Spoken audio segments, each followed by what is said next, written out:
10 atau 15 tahun ke depan, IKN itu akan bertumbuh tinggi.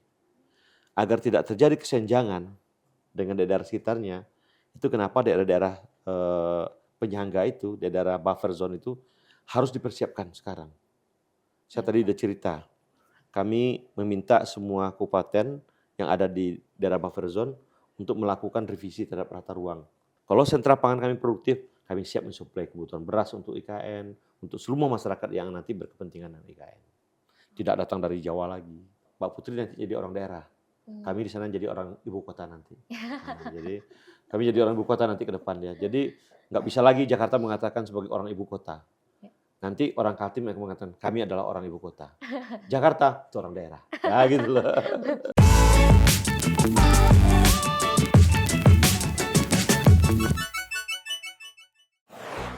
Kalimantan Timur adalah provinsi yang saat ini sedang hangat diperbincangkan oleh masyarakat.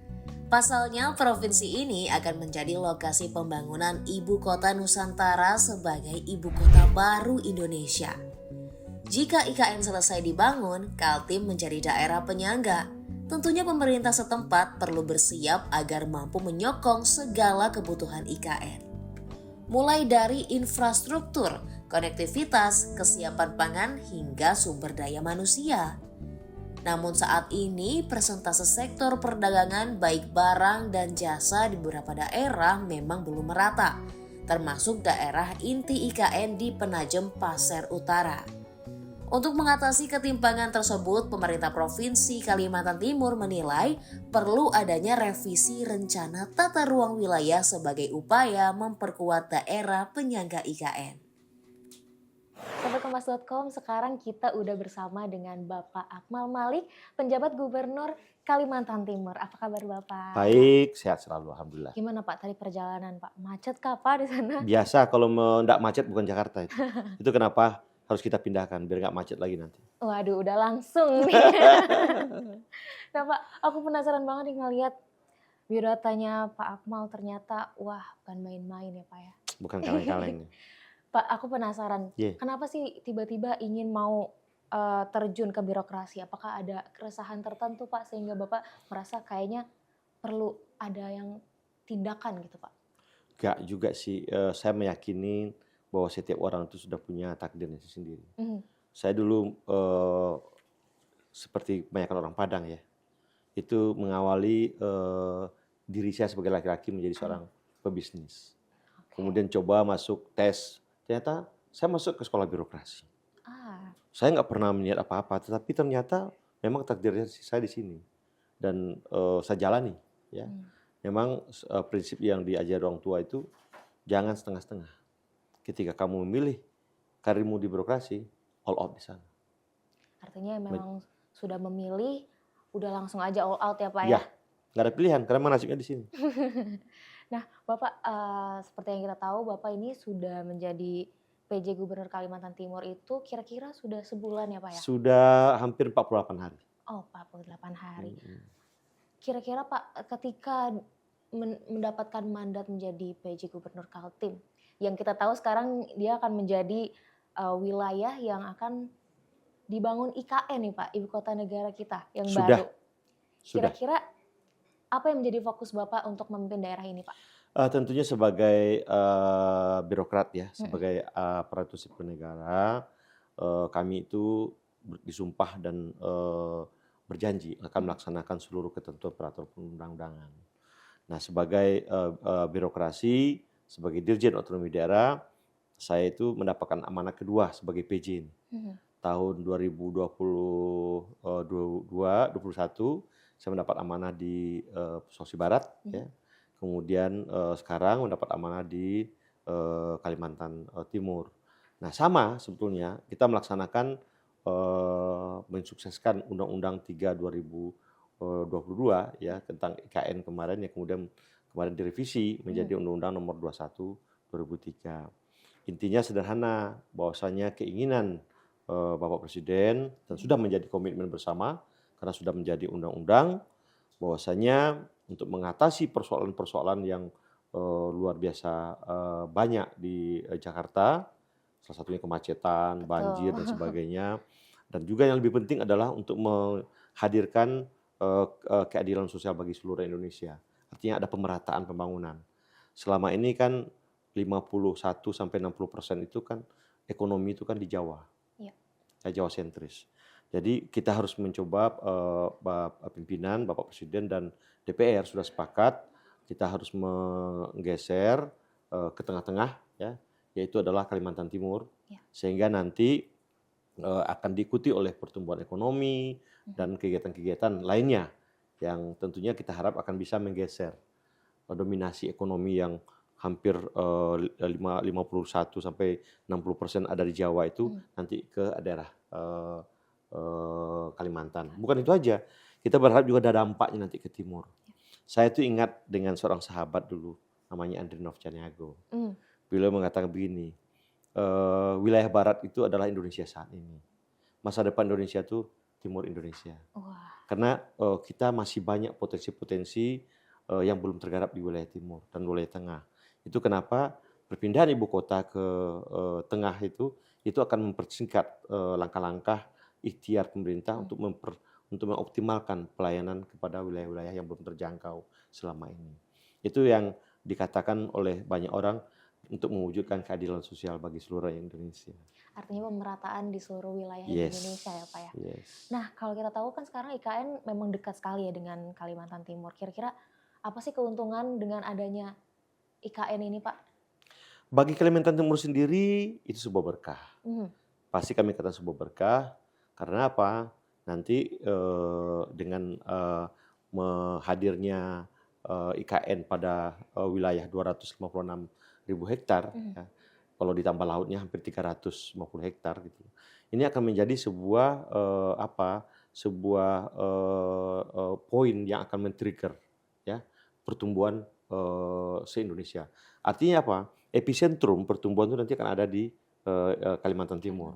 Nah, tentunya kami di Kalimantan Timur harus mensyukuri berkah ini dan tidak hanya cukup bersyukur, tetapi juga kita harus mempersiapkan. Betul. Ya, pemerintah provinsi bersiap, pemerintah kabupaten yang ada di sekitarnya harus bersiap, demikian juga masyarakat dan seluruh pemangku kepentingan yang ada di Kalimantan Timur harus bersiap agar sekali lagi pembangunan IKN ini berjalan dengan baik dan cita-cita ya IKN menjadi instrumen untuk mewujudkan pemerataan pembangunan nasional itu akan terwujud ke depan.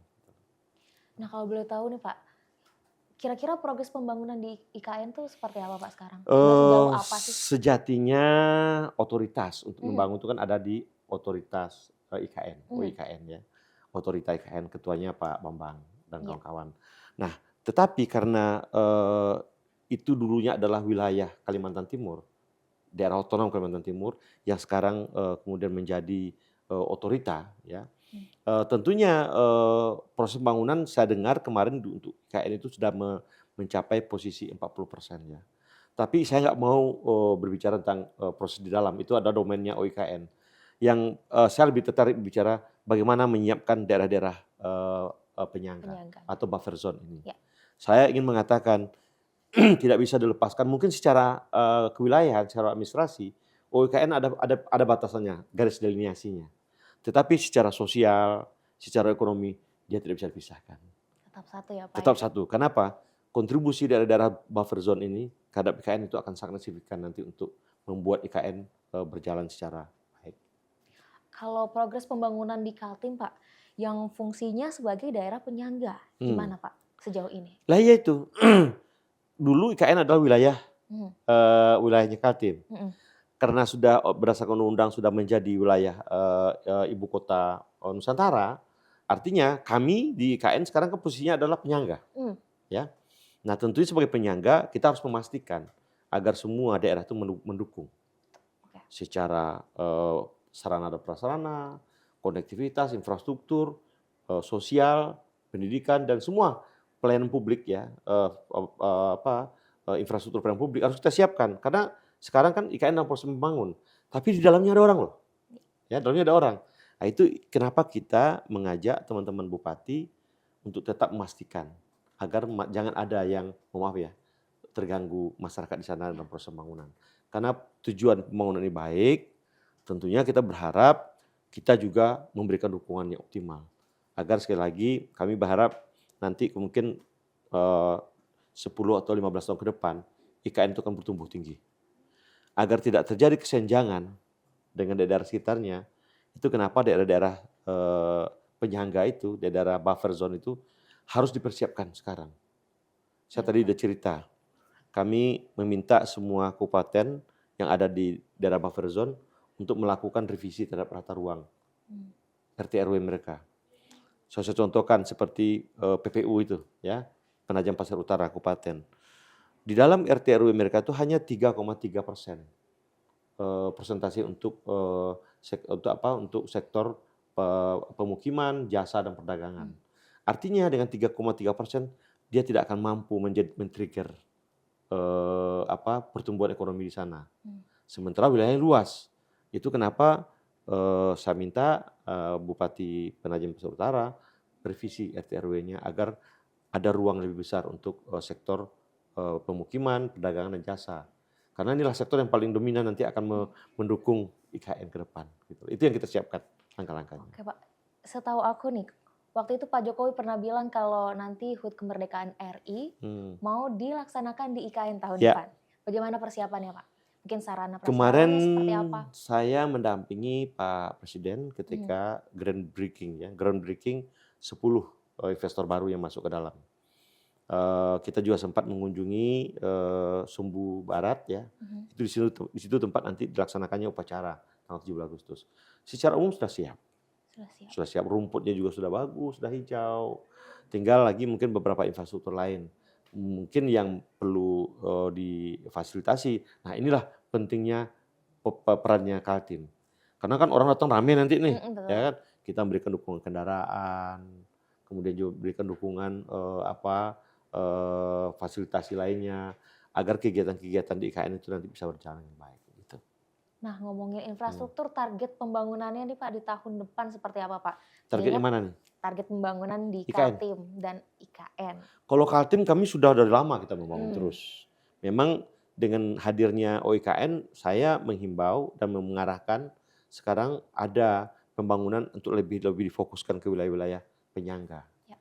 Karena kita punya prioritas untuk mendukung IKN. Nah, IKN sendiri juga sekarang sangat kencang pertumbuhannya. Pak Presiden mengatakan banyak yang sudah mau datang investasi ke sana, tetapi kan beliau masih memprioritaskan untuk investor dalam negeri agar sekali lagi menghilangkan stigma bahwasanya IKN adalah miliknya orang Indonesia. Itu kenapa investor-investor dari dalam negeri yang lebih diprioritaskan. Kalau dari luar negeri sudah cukup banyak yang mau. Tapi itulah kebijaksanaan Pak Presiden yang kita sangat apresiasi sekali. Kira-kira kalau Kaltim sendiri akan menopang IKN itu dari sektor apa aja sih Pak? Banyak. Yang utama itu adalah konektivitas. Karena nggak mungkin dong orang lompat ke IKN tanpa melalui wilayah-wilayah yang ada di sekitar Kaltim. Mereka pasti akan melalui Balikpapan, ya. Kemudian harus melalui PPU, juga bisa masuk melalui Samarinda. Nah, tugas kami adalah menyiapkan konektivitas ke IKN itu agar berjalan dengan baik. Di samping itu juga persoalan pangan. Pak Presiden kan mengatakan selalu kita harus waspadai karena dunia sekarang dalam kondisi tidak baik-baik saja. Betul. Nah, ketika nanti IKN running, tentu akan sekian ribu orang akan pindah ke sana. Mereka makan dengan apa? Dari mana? Itu kenapa kita siapkan sekarang sentra-sentra pangan kita. Kami di Kaltim sekarang menyiapkan beberapa waduk, ya, membangun beberapa waduk untuk agar sentra-sentra pangan kami bisa lebih produktif lagi ke depan. Kalau sentra pangan kami produktif, kami siap mensuplai kebutuhan beras untuk IKN, untuk seluruh masyarakat yang nanti berkepentingan dengan IKN. Tidak datang dari Jawa lagi. Artinya di Kaltim tuh akan menyupport lah semua yang ada di harus sana. Wajib kita support. Karena selalu ke Jawa ya Pak ya? Karena kan kita berada paling dekat. Ya, ya. Betul. Kan tetangga paling dekat yang harus membantu. Ya. Kami tetangga terdekatnya OIKN. Nah Pak, ngomongin infrastruktur yang nggak kalah penting tuh soal listrik Pak. Penyediaan listrik. Oh, listrik. Aku membaca ada 169 desa belum tersentuh listrik di KN. Kira-kira betul nggak sih Pak itu? Di Kaltim? Di Kaltim, oh, di KN ya? Iya, di Kaltim. Kira-kira benar nggak Pak? Dan sebenarnya ada kendala seperti apa sih Pak? Kaltim itu ada 10, ada 7 kabupaten dan 3 kota. Kalau kabupatennya lumayan kita berbatasan dengan negara sebelah kan Malaysia. Dulu Kaltara itu kan miliknya Kaltim, ya. Jadi posisinya daerah seperti Mahakam Hulu, Berau, Kutai Barat, Kutai Timur, Iya. Pasir, yang banyak juga daerah-daerah remote. Nah, itulah yang sekarang ingin kita optimalkan agar segera dimasuki oleh listrik. Kita sekali lagi berharap semangat membangun IKN ini akan mendorong spirit pemerintah daerah masing-masing, ya, pemerintah kabupaten masing-masing untuk lebih semangat lagi mengaliri listrik ke daerah-daerah yang belum teraliri listrik. Jangan sampai nanti terjadi ironi, IKN-nya terang benderang, Kaltimnya banyak gelap. Nah, inilah yang tugas kami, salah satunya adalah memastikan agar jangan terjadi ketimpangan yang tinggi antara IKN dengan Kalimantan Timur. Kira-kira kendalanya apa sih Pak? Bisa Jauh, ada 159. geografis. Kemarin sekarang realisasi anggaran di Kaltim itu agak tersendat karena ada di salah satu dinas saya, namanya dinas ESDM. Ya. Kami punya program kemarin itu kurang lebih mengaliri listrik kepada 162 rumah di daerah yang remote. Itu tidak mudah kontraktornya bekerja. Ya. Kenapa? Kami belum bayar. Karena listrik belum ngalir. Oke. Kenapa daerah remote? Karena kan jauh di pedalaman. Kalau coba lihat ke sana kan butuh kurang lebih 12 jam. Kalau dari Balikpapan ke daerah itu. Belum lagi kita harus melalui, tidak ada jalan. Harus melalui sungai dengan arung jeramnya yang sangat berbahaya sekali. Nah, kondisi geografis yang berat itu di daerah-daerah remote, itulah di mana 160 daerah desa itu berada itu. Memang kita terus berusaha agar prioritas mendukung IKN juga berbanding sama dengan memberikan pelayanan yang sama kepada daerah-daerah kita yang berada di remote area itu. Seperti di Mahulu, Berau, Kutai Barat, Pasir, dan juga ada di Kutai Kartanegara yang harus kita dorong ke depan. Artinya tetap harus diupayakan ya Pak ya? Harus Agar dong. tidak ada ketimpangan antara Harus. IKN dan Kalimantan Timur. Harus. Ya. Nah Pak, ngomongin soal IKN yang akan berada di Kalimantan Timur. Tentunya mungkin SDM yang ada di Kalimantan Timur juga harus siap dong ya Pak ya? Iya, betul. Seperti apa kesiapannya nih Pak? Sejatinya Kalimantan Timur itu terpilih menjadi ibu kota Nusantara. Itu juga karena SDM kita memiliki keunggulan. Apa keunggulannya? Secara sosiologis kita hidup rukun dan damai. Ada beberapa etnis yang hidup di sana itu etnis Dayak, Jawa, Bugis, dan juga dari Sumatera juga cukup. Tetapi sejauh ini kondisinya sangat aman dan damai, hidup berdampingan. Inilah salah satu kualitas SDM yang ada di Kalimantan Timur. Kaltim itu daerah yang sangat heterogen tapi hidup dengan damai. Nah, terkait dengan kebutuhan tenaga kerja, SDM secara personal. Kan? Ya. Nah, memang sekarang kita berharap kita melakukan pemerintah kabupaten menyiapkan pelatihan-pelatihan, sekolah-sekolah vokasi. Kami di provinsi juga sekarang mendorong pendidikan vokasi yang nanti kita harapkan betul-betul bisa berguna bagi kepentingan operasional IKN. Karena kalau mengandalkan pendidikan degree formal selama ini, kita akan sulit memenuhi kebutuhannya IKN. Di IKN itu nanti ada rumah sakit, ada sekolah, ada yang tentunya membutuhkan sumber daya manusianya. Nah, pertanyaannya apa harus diambil dari Jawa lagi? Nah, kami juga sekarang kuncinya kita kita juga pingin SDM-nya dari Kalimantan Timur, tetapi kualifikasinya harus kita tingkatkan pendidikannya. Nah, itu kita lakukan melalui pendidikan vokasi. Di vokasi itu ada pelatihannya seperti apa aja Pak? Iya, mereka kan lebih fokus kepada kepentingan. Contoh, nanti di IKN ada sekian rumah sakit nih. Kemarin Pak Presiden sudah groundbreaking beberapa rumah sakit. Mereka membutuhkan perawat. Ya. Oke. Nah, kan agar jangan nanti kita di Kaltim hanya jadi penonton. Tentunya kita prioritas adalah perawat yang hasil anak-anak yang ada di Kalimantan Timur. Dari Samarinda, kita punya sekolah-sekolahnya kok, ya. Ada di Samarinda, ada di Balikpapan, ada di Kutai Kartanegara. Jadi perawat yang kita didik melalui program vokasi di bawah bimbingan Dinas Pendidikan sekarang, ya Mas Menteri, itu kita harapkan kita yang menyuplai kebutuhan-kebutuhan itu. Jadi nggak usah harus ngambil dari Jawa lah. Gitu. Nah itulah pendidikan vokasi berbasis kebutuhan dari IKN sendiri. Begitu juga tenaga-tenaga terampil lainnya, teknisi dan sebagainya. Kita akan didik sesuai dengan kebutuhan. Makanya komunikasi kami dengan IKN itu sangat penting sekali. Berapa sih dibutuhkan SDM nanti? Kualifikasi seperti apa yang dibutuhkan? Itu penting bagi kita untuk menyiapkan pendidikan-pendidikan vokasi itu. Artinya ini udah tersosialisasi juga ya Pak ke masyarakat tentang adanya pelatihan tersebut? Iya, pastinya. Kita kan juga punya penduduk yang cukup banyak ya, 3,9 ya penduduk kita. Dan luas wilayah kita tuh luas sekali loh, 12,7 juta hektar. Wah. Bayangkan IKN cuma 265.000. Kan belum sepersepuluhnya belum gitu. Jadi kita sesungguhnya sumber daya manusia kita cukup. Cuma memang perlu penguatan kompetensi mereka melalui pendidikan vokasi. Oke. Oh, ngomongin SDM, Hmm. apakah dari Kaltim sendiri SDM-nya tuh ada yang diikutsertakan untuk pembangunan di IKN, Pak? Ya, kita punya memang dari kebutuhan sekian ribu ya, saya lupa angkanya berapa, tenaga tukang-tukang yang bersertifikat. Kita baru bisa memenuhi kebutuhan tukang bersertifikat baru 20%. Ya jujur masih banyak direkrut dari Jawa. Ya, tapi itu kan tenaga-tenaga tukang yang bersertifikat ya, bersertifikasi. Nah, kita mau ke depan terus meningkatkan kompetensi mereka melalui sertifikasi. Bukan hanya tukang, juga tenaga-tenaga teknis lainnya yang kita siapkan. Nah, Pak saat ini kurang lebih berapa banyak sih tenaga kerja yang sudah diberdayakan, kira-kira berapa persen, Pak? 20% tadi ya, Pak ya? Tadi bilang 20%. Itu diambil dari yang kita punya sertifikasi ya. Ya jujur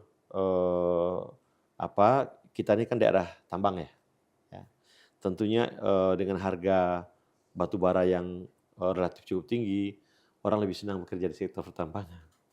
Ya, daripada bekerja sektor itu. Itu fakta, tak bisa kita hindari. Tetapi sekali lagi kita harus mempersiapkan, kan mineral kan tidak selamanya juga ya. Tambang kan tidak selamanya juga. Nanti ada masa turunnya.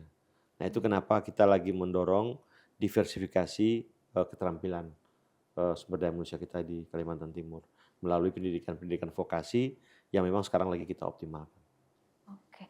Bapak kira-kira targetnya kalau tadi 20%, targetnya akan menjadi berapa persen, Pak? Ya minimal kita juga realistis lah, bahwasanya Indonesia ini kan juga harus berkontribusi terhadap IKN.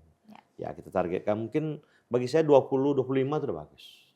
Ya, atau 3. Karena juga kita paham kebutuhan kualifikasi tenaga di IKN itu kan juga sangat beragam.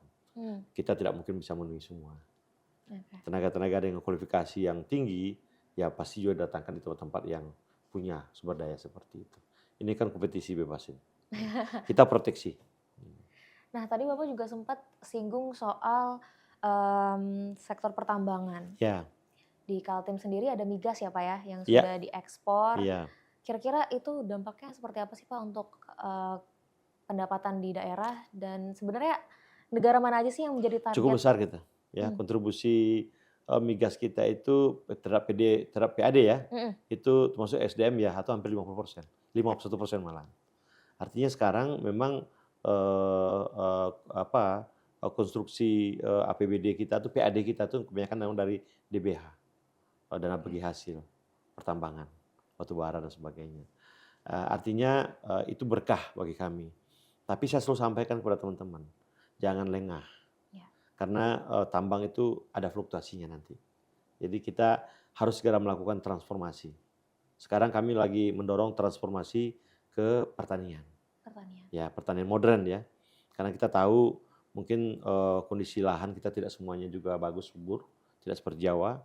Pilihannya ya, mumpung kita punya budget, kita punya uang dari tambang ya, hasil tambang, ya kita transformasi ke pertanian, perkebunan, agar sekali nanti kita bisa swasembada.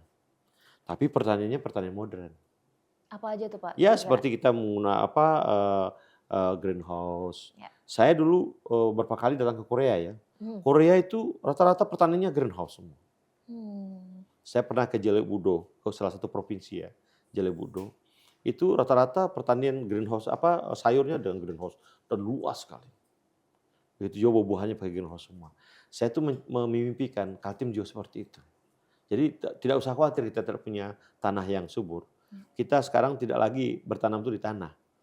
Media tanam kita tuh menggunakan media-media greenhouse ya, ya cukup air secukupnya dengan metode rakit apung dan sebagainya, itu bisa produksinya juga cukup tinggi. Nah, itu yang kita lagi himbau teman-teman sekarang di Kaltim untuk mengoptimalkan transformasi dari tambang ke pangan ini. Karena kebutuhan pangan itu kan itu pasti. Ya. Kita semua tiap hari makan kok. Itu kenapa sekali lagi saya atas nama pemerintah provinsi memang mendorong ya masyarakat atau seluruh pemangku kepentingan di Kaltim itu mendukung transformasi pangan. Ya. Mumpung kita punya cukup fiskal yang memadai. Kira-kira kalau untuk pertanian dan apa tadi? Greenhouse. Ya, greenhouse itu yang akan menjadi unggulan dari Kaltim itu apa, Pak? Kita semuanya ya sekarang kalau padi kita cukup surplus. Karena ada 21.000 hektar lebih ya lahan kita di Pasir dan di Pasir Penajam Utara itu cukup mensuplai kebutuhan. Belum lagi juga ada di daerah Tenggarong seberang di Kutai Kartanegara. Kita punya tiga kabupaten yang siap mensuplai kebutuhan beras dan padi. Cuma sekali lagi kendala kita air. Nah, karena kita masih menggunakan tada hujan. Nah, itu kenapa kita kemarin saya berkunjung ke lapangan ingin mendorong pembangunan waduk. Ada waduk Talake dan waduk Lambakan di daerah Pasir dan PPU itu. Itu akan mampu mengairi hampir nanti 21.000 hektar lahan masyarakat. Itu lebih dari cukup untuk memenuhi kebutuhan beras di Kalimantan Timur. Belum lagi nanti di Kutai Kartanegara. Kita juga punya kurang lebih 11.000 hektar di situ yang kita dorong nanti untuk juga menjadi sentra pangan kita. Jadi kita memiliki surplus dari tambang, tetapi jangan lupakan kita juga butuh makan itu dengan padi loh, beras. Makanya transformasi pangan menjadi sebuah keniscayaan bagi saya di Kaltim. Nah, itu pembangunan waduknya sudah berjalan, Pak? Berapa persen, Pak, kira-kira? Sebetulnya gini, itulah kita memang harus memilih ya. Bahwasanya sekarang beberapa waduk yang kita dorong itu memang untuk memenuhi kebutuhan IKN dulu. Waduk Semoy, Sepaku, ada juga waduk Manggar, itu memang kita dorong untuk memenuhi kebutuhan air baku di IKN. Tetapi untuk memenuhi kebutuhan sawah, kita punya waduk Marangkayu di Kutai Kartanegara. Kita punya Talake di Penajam Pasir Utara, dan kita punya juga Lambakan di Pasir. Nah, ini tiga inilah yang kita harapkan nanti berjalan. Di Marangkayu, di Waduk Marangkayu, insya Allah besok tahun Mei 2024 jalan, sudah beroperasi. Artinya dia siap mengairi nanti sampai 11.000 hektar lahan kita yang ada di Kutai Kartanegara. Nah, untuk yang di Talake dan Lambakan itu, ini lagi proses. Ya, dulu sudah pernah direncanakan, cuma ya karena kondisi COVID terhambat. Ini kita ulang lagi nih. Mudah-mudahan kalau itu selesai, 21.000 lahan kita akan terakhiri. Bukan cuma itu aja, dia juga bisa jadi sumber air baku untuk kebutuhan masyarakat di Balikpapan dan juga IKN nanti ke depan. Oke, sekarang kita balik lagi nih Pak ke IKN. Aku mau tahu nih, aku penasaran kalau misalkan untuk menarik orang datang ke Kalimantan Timur, seperti apa sih Pak? Apakah ada pariwisata yang baru kah? Atau pariwisata di sana itu seperti apa sih Pak? Apa aja? Aku sendiri sebenarnya belum pernah ke Kalimantan Timur. Salah satu tempat paling eksotis ya di Indonesia itu ada di Kalimantan Timur. Namanya yang sering didengar pasti adalah Maratua dan Derawan. Itu ada danau yang dua, airnya air tawar dan air laut, ya, dan bagus sekali. Itu jauh, relatif jauh, 1 jam dengan pesawat kecil kita ke arah Maratua. Sudah ada direct flight sekarang dari Maratua. Dan sekarang menjadi destinasi yang kita memang harapkan premium. Karena kalau destinasinya biasa-biasa aja, itu maaf ya, banyak nyampahnya tinggi sekali gitu loh. Tapi di samping itu untuk teman-teman masyarakat yang ingin lebih santai, kita punya kok Balikpapan. Kita punya Pantai Manggar, kita punya festival di Kutai Kartanegara, Mahakam, bahkan di Pasir. Kami kemarin terakhir punya satu tempat yang ketinggiannya hanya 218 dari permukaan laut, tetapi seperti Gunung Bromo, namanya Gunung Embun. Kemarin saya datang ke sana, ya. Ya. Dan dingin. Dingin. Padahal ketinggiannya cuma 200 loh. Ah, Tapi kabutnya itu kayak Gunung Bromo. Persis kayak Gunung Bromo. Silakan googling. Gunung Embun atau gunung di Pasir. Cari Gunung Pasir, Gunung Embun di Pasir. Persis kayak Bromo. Saya kemarin ke sana minggu yang lalu. Ya, saya datang ke sana, saya melihat luar biasa tempatnya. Ini yang lagi kita kembangkan nanti ke depan. Ya. Di samping itu PPU juga punya Pantai Amal yang bagus juga, pantainya bagus. Langsung menghadap ke Balikpapan, cuma kurang lebih 15 menit dari Balikpapan. oke. Ya. Pokoknya banyak lah, monggo datang ke Balikpapan. Ya. Semoga aku bisa berkesempatan ke Ayo. Kalimantan Timur ya Pak. Nah Bapak, aku mau tahu juga kira-kira kalau kita lihat Kalimantan Timur itu ada 7 kabupaten dan 3 3 kota. kota. Menurut Bapak nih ada nggak sih nilai-nilai tertentu yang sepertinya harus dipertahankan Pak? Kita bangga Kalimantan Timur itu terpilih menjadi ibu kota karena kita punya nilai kerukunan yang luar biasa. Walaupun masyarakatnya relatif majemuk, Ya. tetapi rukun dan toleransinya sangat tinggi sekali. Semua agama ada di sana, Dan alhamdulillah sampai sejauh ini hidup dengan aman dan damai berdampingan. Itulah kondisi Kalimantan Timur yang mungkin tidak semua daerah punya itu. Dan yang penting aman, ya, tidak relatif siapapun datang, welcome dengan catatan melakukan hal yang baik tentunya. Ya. Itulah ciri khasnya Kalimantan Timur. Nah Pak, mungkin ini yang terakhir kali ya Pak. Yeah. Aku mau tahu tentang apa sih harapan Bapak untuk nantinya Provinsi Kalimantan Timur? Sebetulnya sederhana saja. Sama halnya dengan penugasan dari pimpinan kepada saya sebagai PJ Gubernur. Tentunya harapan kita adalah Kalimantan Timur dan juga kabupaten-kabupaten yang ada di sekitarnya akan bertumbuh dan sukses bersama dengan bertumbuhnya EKN ke depan. Tentunya komunikasi, kolaborasi, sinergitas menjadi hal yang harus kita optimalkan ke depan. Harapan kami melalui komunikasi yang baik dengan OIKN, dengan pemerintah pusat, kita bisa menjadi daerah yang nanti insya Allah ya, Mbak Putri nanti jadi orang daerah. Kami di sana jadi orang ibu kota nanti. Jadi kami jadi orang ibu kota nanti ke depan ya. Jadi nggak bisa lagi Jakarta mengatakan sebagai orang ibu kota. Nanti orang Kaltim yang mengatakan kami adalah orang ibu kota. Jakarta itu orang daerah. Ya gitu loh. Bapak, aku jadi penasaran nih Pak, aku ngelihat Bapak kayaknya kece banget nih ya Pak, pakai baju batik. Batik dari mana nih Pak? Ini Boleh diceritain? khasnya Kalimantan. Batik apa namanya Pak? Saya lupa karena dikasih oleh staff. Tetapi saya suka warnanya. Suka warna merah Pak? Saya warna apa aja saya suka. Merah saya suka, putih suka, kuning suka, orange suka, semua suka. Hitam juga suka. Aku lebih suka hitam sih Pak. Kalau saya tuh sebetulnya sukanya putih dan hitam. Karena lebih tegas. Ya, lebih tegas. Tapi merah juga suka. Semuanya suka ya Pak ya sebenarnya. Iya. Oke, terima kasih Bapak udah hadir di Nusaraya kali ini. Semoga nantinya Kaltim bisa terus maju ya Pak ya. Amin. Mengikuti IKN yang Amin sedang ya Rabbil berkembang. Alamin. Baik, terima kasih sahabat kompas.com sudah menyaksikan Nusaraya kali ini. Saya Putri Aulia pamit undur diri. Salam Nusaraya, semangat Bhinneka Indonesia Raya. Semangat.